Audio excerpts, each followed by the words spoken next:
J'ai tué mon père d'une balle en pleine poitrine, un soir de pluie battante à Paris, dans le salon de notre vieille maison de Belleville. Pas d'hésitation, pas de remords immédiat. Juste le bruit sourd du tonnerre qui a couvert le craquement de l'os.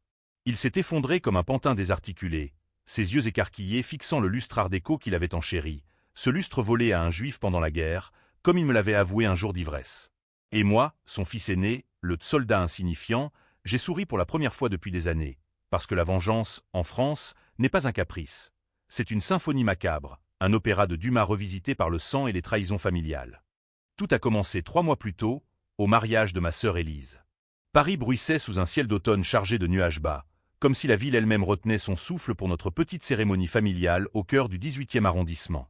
L'église Saint-Jean de Montmartre, avec ses briques rouges et ses vitraux voilés par la brume, était bondée de cousins éloignés, de voisins curieux et de ses oncles hypocrites qui sentaient encore l'ail et le pastis de leurs dîners provinciaux. Élise, ma petite sœur de 25 ans, rayonnait dans sa robe de dentelle blanche, un modèle Chanel d'occasion qu'elle avait chiné au puce de Saint-Ouen. Son mari, un banquier falot nommé Pierre, l'embrassait avec cette maladresse des hommes qui croient encore que l'amour se mesure en hypothèque. Moi, j'étais là, en retrait, dans mon costume gris usé, les épaules voûtées sous le poids de mes médailles invisibles. Vétéran de l'opération Barkhane au Mali, 3 tours de devoir, des cicatrices qui me démangeaient sous la chemise amidonnée. J'avais vu des villages rasés, des enfants soldats aux yeux vides, des embuscades où le sable se mélangeait au sang des camarades. Mais rien ne m'avait préparé à ce que mon père allait faire ce jour-là. Il s'appelait Henri Duval, un homme de 70 ans, cadre supérieur à la retraite chez Peugeot, avec cette moustache grise impeccablement taillée et ce regard de chien battu qui masquait une vie de mensonge. Il m'avait élevé, ou plutôt, dressé, dans l'ombre de ses ambitions ratées. Un fils qui aurait dû être ingénieur, pas ce mercenaire, qui tirait sur des ombres en Afrique. La réception se tenait dans un bistrot typique de Montmartre, le consulat, avec ses murs tapissés de vieilles affiches de films et ses tables en zinc où l'on servait du vin rougeâpre comme la Seine en crue. Les invités riaient, les verres tintaient, et Élise dansait un slow maladroit avec Pierre sous les guirlandes de lumière tamisée. J'étais assis au bar, un whisky pur malt à la main. Pas le truc bas de gamme qu'on sert aux touristes, mais un lagavulin tourbé qui rappelait les fumées du désert. Mon père s'approcha, un cigare aux lèvres, son ventre proéminent tendant les boutons de sa veste. Il me toisa, comme il le faisait toujours depuis mon retour, un mélange de pitié et de dégoût. « Regardez-moi ça !» lança-t-il d'une voix tonitruante, assez forte pour que la moitié de la salle se tourne. Mon fils aîné, le grand héros. Un soldat insignifiant qui a passé sa vie à creuser des tombes dans le sable. Au lieu de faire comme ton frère, qui bosse chez Renault et paie ses impôts. Mon frère cadet, Luc, hocha la tête en riant, sa cravate de travers, son alliance neuve luisant sous les lampes. Élise rougit, Pierre toussa dans son verre. Les oncles murmurèrent, les tantes détournèrent les yeux. J'avalai une gorgée brûlante, sentant la rage monter comme une marée noire dans la baie du Mont-Saint-Michel. Insignifiant. Le mot résonna dans ma tête comme une grenade qui n'explose pas tout de suite. J'aurais pu le frapper là, devant le gâteau à la crème et les fleurs fanées, mais non. En France, la vengeance n'est pas brute. Elle mijote, elle fermente comme un bon Bordeaux. Je me levai, serrai la main de mon père avec un sourire figé. Félicitations pour Élise, papa. Et sortis fumer une gauloise sous la pluie fine. C'est alors qu'il arriva. Son ancien patron, monsieur Laurent Deschamps, le grand Manitou de Peugeot, un colosse aux cheveux blancs et au costume sur mesure, flanqué de 2 gardes du corps discret. Deschamps n'était pas un invité ordinaire. Il était la raison pour laquelle mon père avait gravi les échelons, la main qu'il avait sortie de la misère ouvrière des années 70. Deschamps s'approcha de la table d'honneur, embrassa Élise sur les 2 joues, serra la main de Pierre avec une tape paternelle. Puis il se tourna vers mon père, et je vis, de loin, l'échange. Un regard complice, un murmure, un éclat de rire étouffé. Mon père, ce serpent, rayonnait. Mais quand Deschamps balaya la salle du regard et que ses yeux s'arrêtèrent sur moi, quelque chose changea. Il s'approcha, ignorant les protestations polies des invités, et me tendit la main. « Capitaine Duval, c'est un honneur. J'ai entendu parler de Barkhane. Vous êtes un homme rare. » Sa voix était grave, comme le grondement d'un V8 sous le capot d'une 508. Mon père pâlit, sa moustache tremblant. Insignifiant? Apparemment pas pour le patron. Ce soir-là, de retour dans mon appartement exigu de la rue des Abbesses, je fouillais les vieilles lettres que ma mère m'avait laissées avant de mourir d'un cancer foudroyant, 5 ans plus tôt. Des enveloppes jaunies, cachetées d'un sceau Peugeot effacé. Et là, enfoui entre des factures et des photos jaunies, le secret, une lettre datée de 1982, adressée à mon père par Deschamps lui-même. « Henri, pour l'affaire des pièces défectueuses, c'est toi qui signes. » Le gamin, ton fils, prendra la faute si ça tourne mal. Il est jeune, il s'en remettra. » Mon cœur s'emballa. En 1982, j'avais 8 ans. L'affaire des pièces défectueuses. Un scandale qui avait tué 18 ouvriers dans une usine de Sochaux, des freins qui lâchaient sur l'autoroute A36. Mon père avait saboté les tests pour une prime, et j'avais. Quoi? Gagné la croix? Non. À l'école, on m'avait accusé d'avoir volé des outils, une calomnie lancée par un ouvrier pour couvrir le vrai coupable. J'avais porté ça comme une ombre, renvoyé d'école, marqué au fer rouge comme le voyou de la famille. Et tout ça pour que mon père monte en grade. La trahison me frappa comme un obus. Phénomène classique français, la famille comme champ de mine, où l'amour se paie en silence et en sacrifice. Je serrai le papier jusqu'à ce qu'il se froisse, imaginant déjà le visage de mon père quand je lui balancerais ça à la gueule. Mais non, pas si simple. Deschamps savait. Et Deschamps était la clé. Le lendemain, je pris le train pour Lyon, où il avait sa villa en bord de Saône. Pas pour supplier, non, pour comprendre, pour tisser la toile. La pluie martelait les vitres du TGV, et je repensais à Élise, innocente Élise, qui ignorait que son mariage n'était qu'un vernis sur la pourriture. À Lyon, Deschamps me reçut dans son bureau lambrissé, une pièce qui puait l'argent ancien. Tableau de la Renaissance volé à des collectionneurs italiens, un bureau en acajou poli par des décennies de magouilles. « Capitaine, » dit-il en me versant un armagnac millésimé, « votre père est un lâche, mais utile. Cette lettre? Un détail. Mais vous avez du cran. » Il rit, un rire qui cascadait comme la Saône en crue. Il m'expliqua tout, comment Henri avait trahi non seulement moi, mais aussi sa femme, ma mère, en la laissant crever seule pendant qu'il baisait sa secrétaire dans les locaux de l'usine. Comment Luc, mon frère, n'était pas son fils biologique, mais celui d'un amant ouvrier que Henri avait fait taire avec un « accident » sur la chaîne de montage. Deschamps, ce vieux renard, avait couvert tout ça pour garder Henri sous son joug. « Et maintenant, » ajouta-t-il avec un clin d'œil, « vous pourriez être mon atout. Ou ma fin. » Je quittai Lyon avec un dossier USB dans la poche. Preuve, enregistrement, non. La vengeance prenait forme, huâme et inexorable, comme le brouillard qui enveloppe les quais de la Seine. De retour à Paris, je contactai un ancien frère d'armes, Karim, un hacker maghrébin qui avait déserté pour des raisons personnelles. Ensemble, on pirata le serveur Peugeot, email, transfert bancaire, photos compromettantes. Mon père avait détourné des fonds pour financer l'éducation de Luc à Sciences Po, pendant que je mendiais pour mes soins post-trauma. Chaque clic était une lame qui s'enfonçait un peu plus. Mais la tension montait. Élise m'appela un soir, voix chevrotante. « Papa est bizarre, il fouille dans tes affaires. Qu'est-ce qui se passe ?» Je mentis, comme on ment en France, avec élégance. « Rien, ma puce. Juste des vieux démons. » Pourtant, les démons étaient bien là, et ils dansaient une valse macabre dans ma tête. Les semaines suivantes furent un tourbillon de nuits blanches et de café noir, arrosé de calvados volé dans la cave de mon père. Paris, cette garce aux lumières éternelles, devenait mon complice involontaire. Les ruelles sombres de Belleville pour les rendez-vous clandestins avec Karim, les cafés enfumés du Marais pour observer les allées et venues de mon père. Henri Duval, ce fantôme en costume 3 pièces, passait ses journées à l'association des anciens de Peugeot, à siroter des expressos et à vanter ses exploits auprès de veuves en deuil.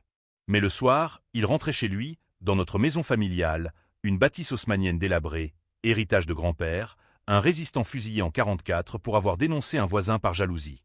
J'installai une caméra dans son bureau, un petit bijou high-tech que Karim avait bricolé avec des pièces de drone.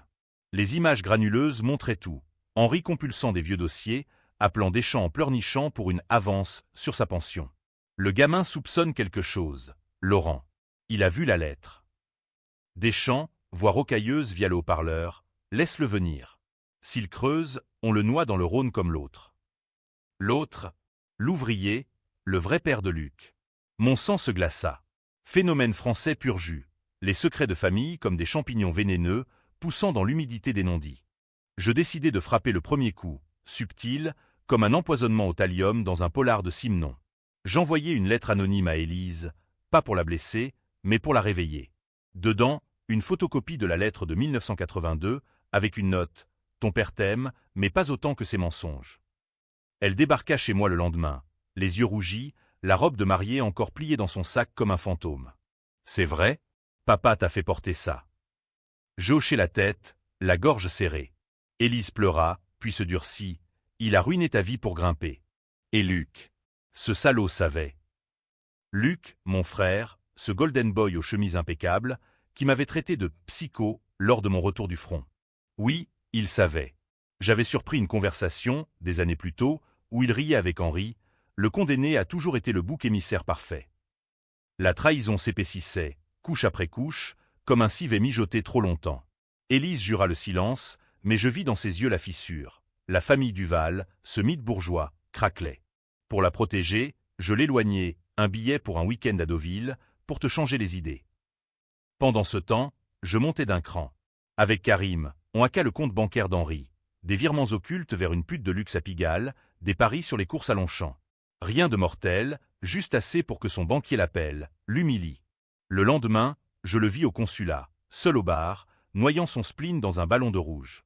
Je m'assis en face, feignant la surprise. « Papa, un verre. » Il leva les yeux, injecté de sang. « Qu'est-ce que tu fous là, insignifiant ?» Le mot encore, comme un tic. Je souris, commandai 2 pastis. Juste discuter. De 1982. Des freins qui lâchaient. De moi, le gamin qui a pris pour toi. Il blêmit, le verre tremblant. Tais-toi, idiot. C'était pour la famille.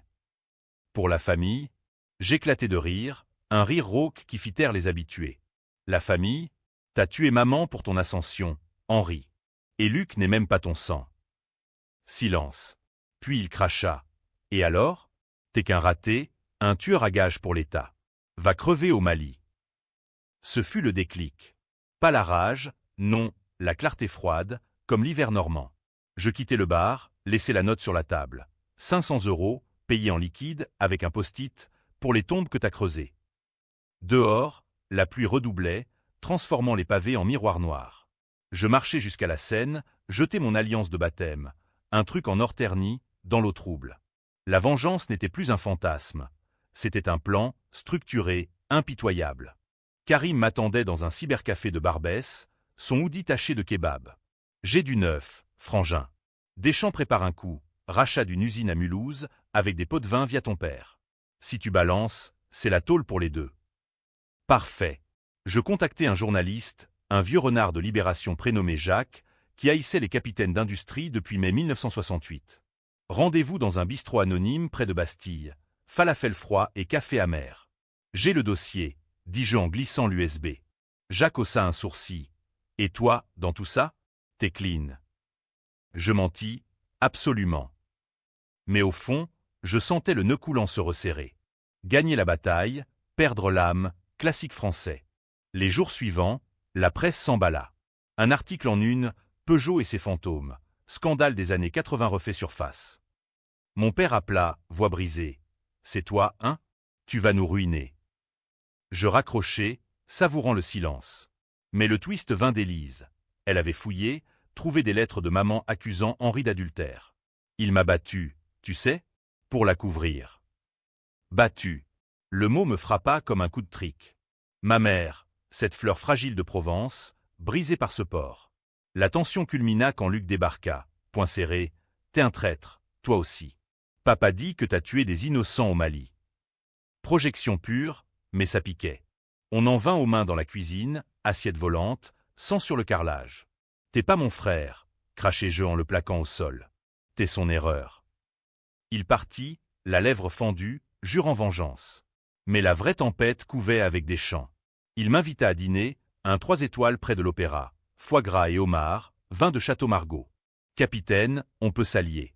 Ton père est fini, mais toi, tu as le feu. Ses yeux brillaient, calculateur. Il proposa un deal. Je garde le silence, il me file un poste chez Peugeot. Sécurité, ironie du sort. Je feignis l'intérêt, signai un faux accord. Mais sous la table, Karim filmait via un micro. Le piège se refermait. Pourtant, la nuit, les fantômes me hantaient. PTSD, disaient les toubibs de l'armée, flash de sable rouge, cris d'enfant. Et maintenant, le visage de maman se superposait. Était-ce justice ou juste folie? Paris, indifférente, continuait son bal. Touristes riant aux terrasses, klaxons furieux sur les boulevards. J'écrivis à Élise, « Protège-toi, ça va saigner. » Elle répondit, « Viens au dîner familial dimanche. On affronte ensemble. » Erreur fatale.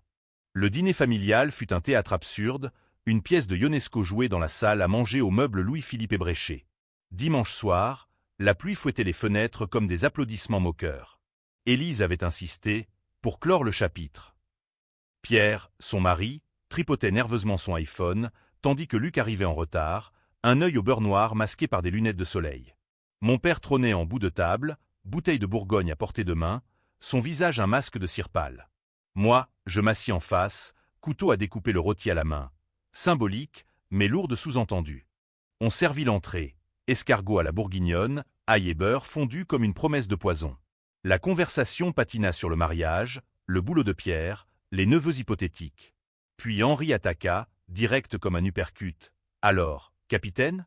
Content de détruire ta famille pour un vieux papier. » Élise sursauta, Pierre toussa.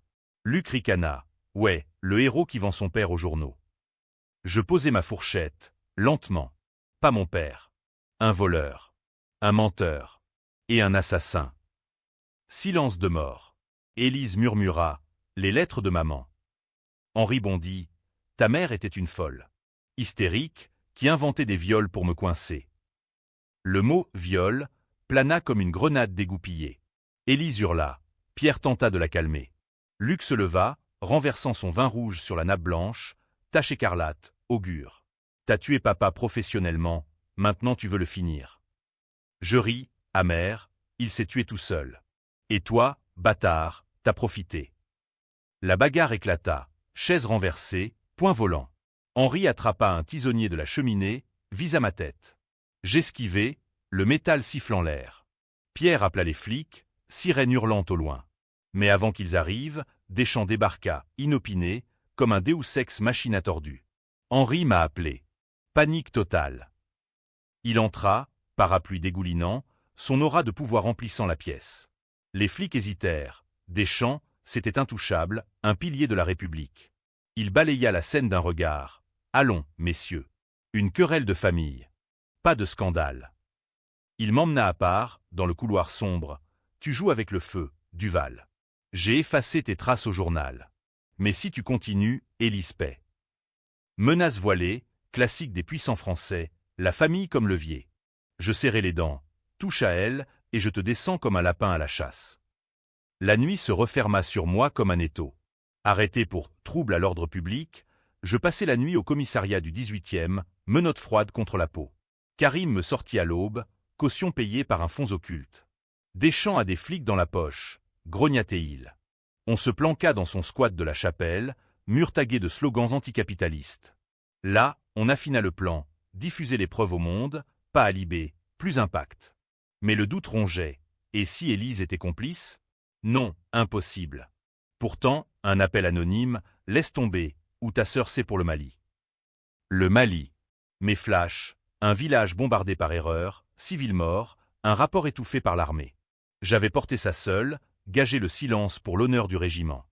La tension grimpa en flèche. Mon père, acculé, tenta le chantage. Une lettre glissée sous ma porte, avec des photos de moi au Mali, un gamin mort dans mes bras, regard accusateur. On est quitte, fils. Oublie tout. Quitte ? Jamais.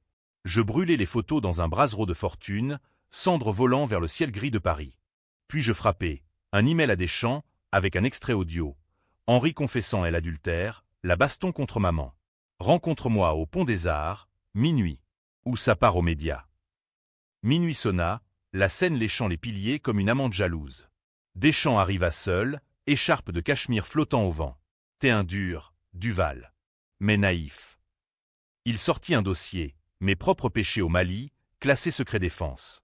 Un échange. Tu effaces tout, je te file un billet pour le Canada. Nouvelle vie. Je ris. En France, on ne fuit pas. On affronte. On se battit, poings nus, sous la lune voilée. Il était plus vieux, mais vicieux. Un coup au foie qui me plia en deux.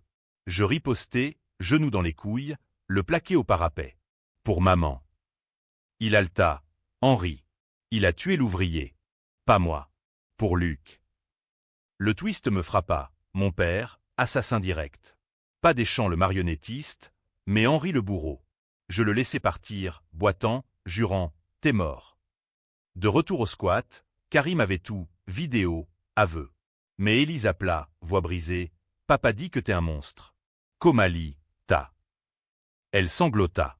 La fracture. La famille se scindait, comme la France en 40, collaborateurs et résistants. Je décidai le coup fatal. Un faux rendez-vous pour Henri, au Père-Lachaise, cimetière des ombres. Viens seul. On parle paix. Il vint, parapluie en main, silhouette voûtée sous les ifs centenaires. Tombe de Chopin à proximité, ironie, musique funèbre pour un homme fini. Fils, murmura-t-il, je t'ai aimé, à ma façon. Aimé? Je sortis le flingue, un Beretta de l'armée, souvenir du désert. À ta façon, t'as tué tout le monde. Il implora, genoux dans la boue. Pitié. Pour Élise. Mais les mots de maman résonnaient, ils me brisent, jour après jour. La balle partit, nette, dans la poitrine.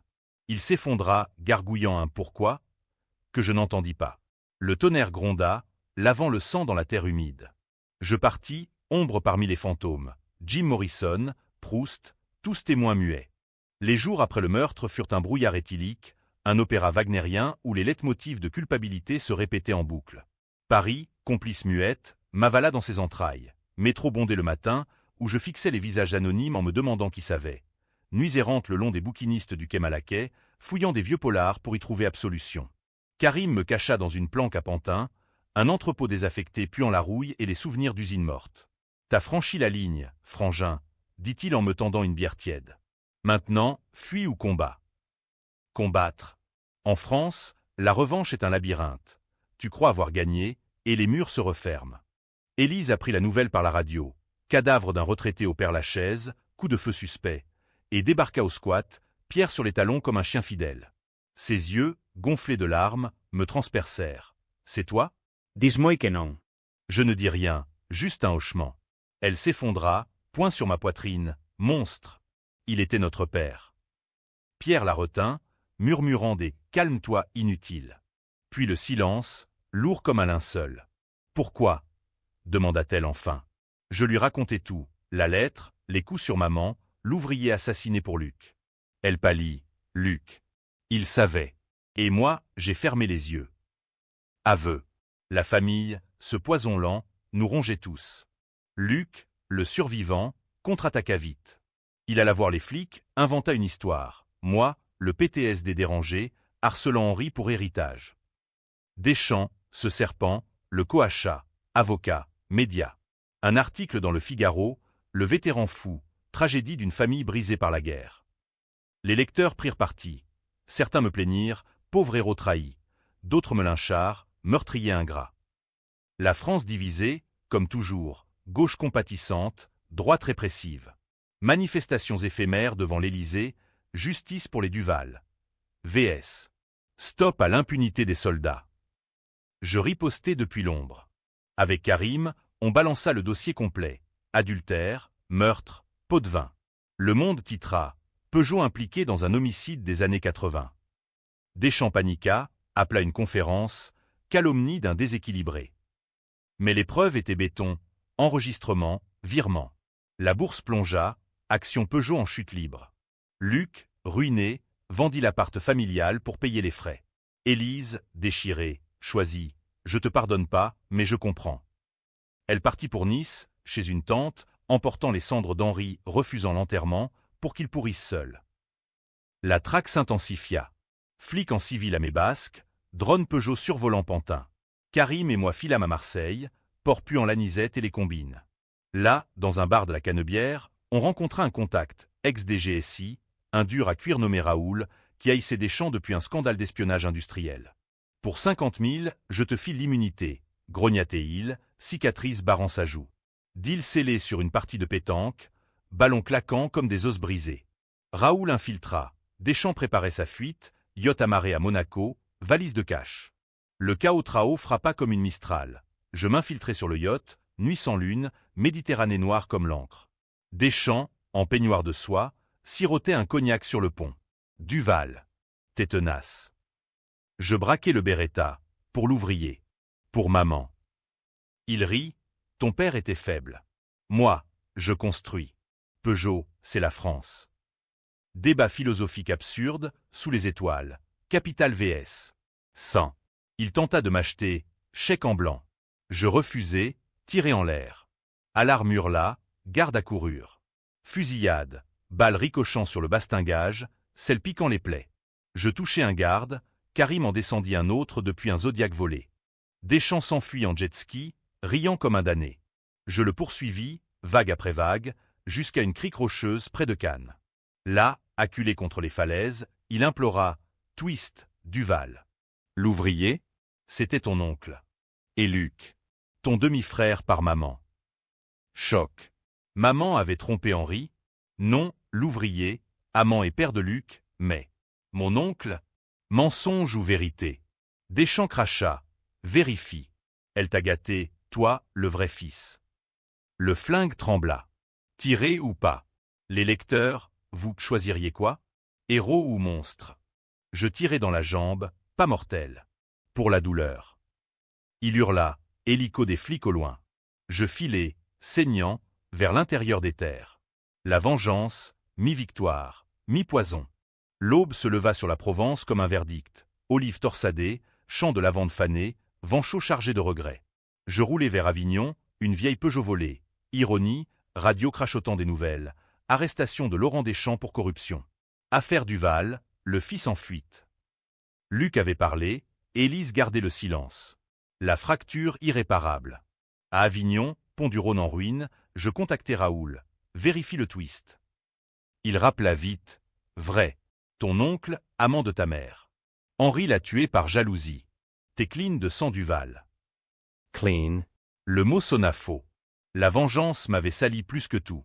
Je décidai le face-à-face final, avec Luc.